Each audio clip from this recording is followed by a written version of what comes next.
Min Young was just a child, a bright-eyed girl of 7 when the world as she knew it crumbled. Growing up in Hyesan, a city nestled amidst the rugged mountains of North Korea, life was harsh but familiar.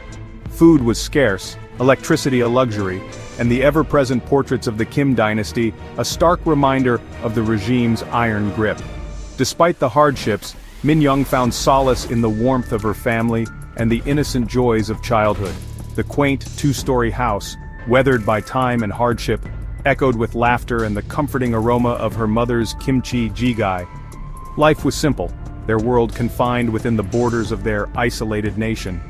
Min Young attended school, her days filled with propaganda-laden lessons and the ever-present threat of punishment for even the slightest infraction. The regime's control extended far beyond the classroom walls, permeating every aspect of their lives. Informants lurked in the shadows, ready to report any whisper of dissent. The fear of being sent to a political prison camp where torture and starvation were commonplace hung heavy in the air. It was in this oppressive atmosphere that Min Young's spirit began to wither. The vibrant colors of her childhood dreams were slowly fading to shades of gray, mirroring the bleak reality of her existence. The world outside, a world she had only glimpsed through smuggled foreign films and whispered stories, seemed like a distant and unattainable dream. North Korea, under the iron-fisted rule of Kim Jong-un, remained a tightly sealed fortress. Its citizens lived in a perpetual state of fear, their lives controlled by a regime that demanded absolute obedience. The government's propaganda machine churned relentlessly, painting a rosy picture of prosperity and unity while masking the grim reality of widespread poverty and oppression. Escape from this Orwellian nightmare seemed almost unfathomable. The borders were heavily guarded, patrolled by soldiers with orders to shoot on sight anyone attempting to cross. Those caught trying to flee faced imprisonment, torture, or even death. The regime's grip was suffocating, leaving its citizens with little hope for a better future. Yet, despite the risks, the desire for freedom burned brightly in the hearts of many. Driven by desperation and fueled by whispers of a better life beyond the barbed wire fences, some dared to dream of escape. They understood the consequences of failure, but the allure of freedom, of living a life free from fear and oppression, proved stronger than their fear. The stories of successful escapes, passed from person to person in hushed tones, became beacons of hope in the darkness. These tales, often shrouded in secrecy and tinged with tragedy, served as a testament to the indomitable human spirit and the lengths to which people would go to break free from the shackles of tyranny. For those desperate to escape North Korea's clutches, the most coveted destination was the South, a beacon of democracy and prosperity. Reaching this promised land, however, was a perilous journey fraught with danger at every turn. The Demilitarized Zone, DMZ, a heavily fortified buffer zone separating the two Koreas, was a deadly no-man's land, littered with landmines and patrolled by soldiers with itchy trigger fingers. Navigating this treacherous landscape seemed impossible, yet some, fueled by desperation and a sliver of hope, dared to attempt the crossing. The stories of those who made it through alive were the stuff of legends, tales of courage, cunning, and more than a little luck. They emerged from the DMZ's shadow, forever scarred by their ordeal, but forever free. For most, the DMZ was not a viable option. The risks were simply too great. Instead, they turned their gaze westward, towards the vast expanse of China. Crossing the Yalu River, which marked the border, offered a glimmer of hope, albeit a faint one. The river, frozen solid during the harsh winter months, presented a treacherous path, but it was a path many felt compelled to take.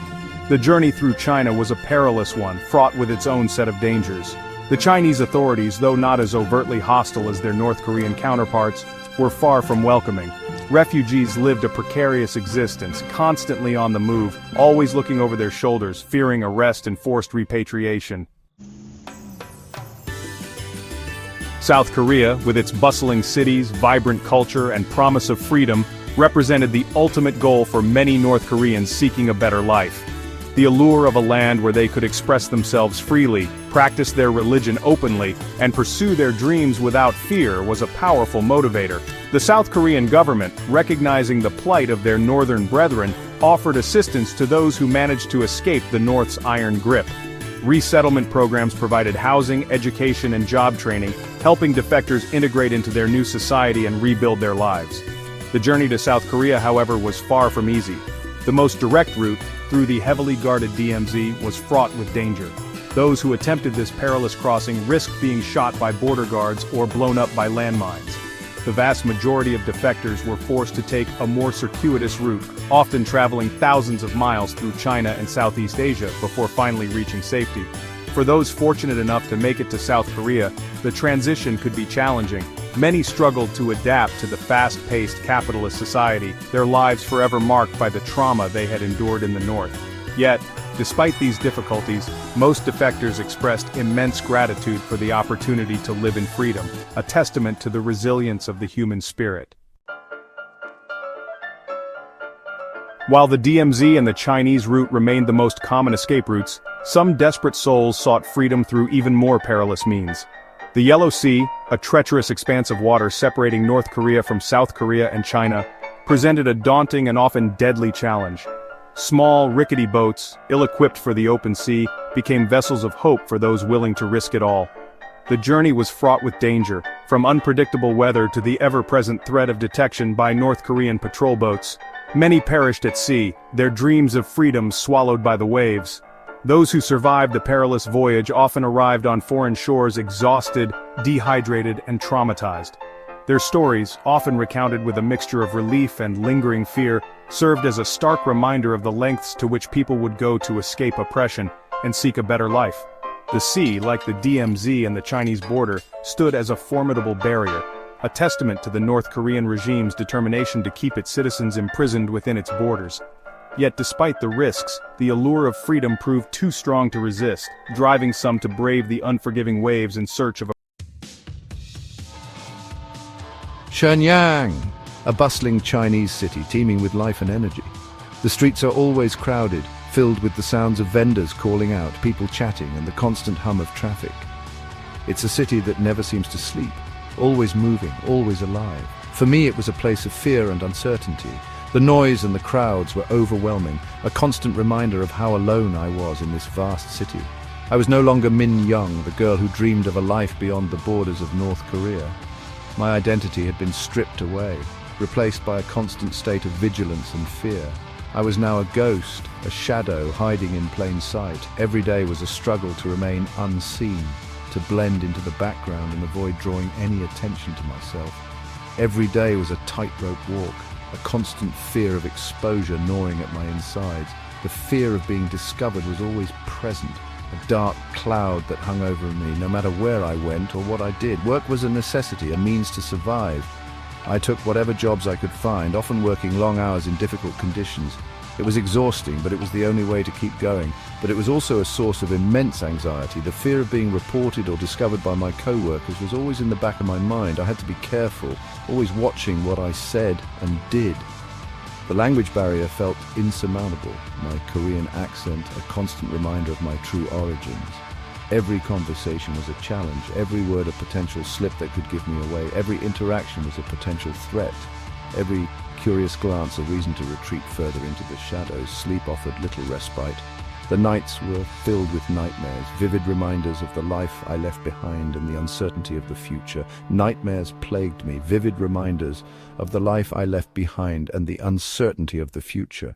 The weight of my secret, the burden of a fabricated identity pressed down on me, threatening to suffocate me. The weight of my secret, the burden of a fabricated identity pressed down on me, threatening to suffocate me. Yet I clung to hope, a faint flicker in the darkness that kept me going day after day. Yet I clung to hope, a faint flicker in the darkness that kept me going day after day. I yearned for freedom, for a life where I could live openly without fear. I yearned for freedom, for a life where I could live openly without fear. But for now, survival was paramount. I had to stay invisible, blend in, and above all, avoid the Chinese authorities at all costs. But for now, survival was paramount. I had to stay invisible, blend in, and above all, avoid the Chinese authorities at all costs. For being discovered meant certain repatriation, a fate worse than death. I had to stay invisible, blend in, and above all, avoid the Chinese authorities at all costs. For being discovered meant certain repatriation, a fate worse than death. For being discovered meant certain repatriation, a fate worse than death. The fear of being sent back to North Korea was a constant shadow, a reminder of the life I had escaped and the dangers that still lurked. One sweltering afternoon, my carefully constructed world came crashing down. The heat was oppressive, mirroring the suffocating pressure I felt inside. I had always known this day might come, but I had hoped against hope that it wouldn't. The police. They were at my doorstep, their faces grim, their questions relentless. Each query felt like a hammer blow, chipping away at the facade I had so meticulously built. Their eyes bore into me, searching for cracks in my story. My heart pounded in my chest, a drumbeat of terror echoing in my ears. It felt as though it might burst from the sheer force of my fear. Every second stretched into an eternity, the weight of their suspicion pressing down on me. They knew I wasn't who I pretended to be. The realization hit me like a tidal wave, threatening to drown me in panic. My carefully crafted identity was unraveling before my eyes. My mind raced, scrambling for a plausible explanation, a way out of this nightmare. I had to think fast. But my thoughts were a chaotic jumble, each one more desperate than the last. I needed a lifeline, something to cling to. I stammered, I pleaded, I clung to the hope that they would believe my fabricated story. My voice wavered, betraying the fear I tried so hard to conceal. I could see the doubt in their eyes, but I had to keep trying. But deep down, I knew it was futile. The jig was up, the walls were closing in, and there was no escape. I felt a crushing sense of defeat, my dreams slipping through my fingers like sand. Just when all hope seemed lost, a stroke of luck, a distraction, a phone call. It was a lifeline thrown to a drowning man. A momentary reprieve from the relentless pressure. It was enough. A fleeting moment of chaos that allowed me to slip away unnoticed, to melt back into the labyrinthine alleys of the city. I moved quickly, my heart still pounding, my mind racing with the need to disappear. I ran, my lungs burning, my legs heavy with fear. Every step was a struggle, but I couldn't afford to stop. I had to put as much distance between myself and the police as possible. I didn't stop until I reached the relative safety of my apartment, my body trembling, my mind reeling from the close call. I collapsed onto the floor, gasping for breath, the reality of my narrow escape sinking in. I had escaped deportation, but the encounter served as a chilling reminder of the precariousness of my situation. I couldn't let my guard down, not for a moment. The stakes were too high. I knew I couldn't stay in Shenyang. I had to disappear, to become someone else, somewhere else. The city had become a trap, and I needed to find a way out before it was too late. Shanghai, with its bustling crowds and anonymity, beckoned. It was a place where I could lose myself, where I could start over. The thought of it was both terrifying and exhilarating. It was a risky move, but I had no other choice. Staying in Shenyang meant certain capture. I had to take the chance, to embrace the uncertainty and hope for the best. I had tasted freedom, and I was not ready to surrender it without a fight. The road ahead was fraught with danger, but I was determined to forge a new path, to reclaim my life and my identity. Shanghai, a city of dreams, a city of anonymity, a place where countless stories intertwine and where one can easily get lost in the crowd. It was here that I truly began to understand the meaning of reinvention. In the midst of the city's chaos, I found a chance to start over. I shed my former self, my past life, like a snake shedding its skin. Every day was a step further away from the shadows of my past. I became someone new, someone bolder, someone more daring. I embraced the unknown with a newfound courage. I embraced my new identity, a young North Korean woman seeking a better life. The city offered me a canvas to paint my future. I perfected my Mandarin, erasing all traces of my Korean accent. It was a painstaking process, but it was essential for my survival. I found work, a semblance of normalcy in this chaotic city. Each job, each interaction was a step towards building a new life. Slowly, cautiously, I started to breathe again. The weight of my past began to lift, replaced by a cautious optimism. It was in Shanghai that I met him, a South Korean man, kind, compassionate, understanding. He was a beacon of light in my dark world. He saw through my facade, recognized the fear and vulnerability that lurked beneath the surface.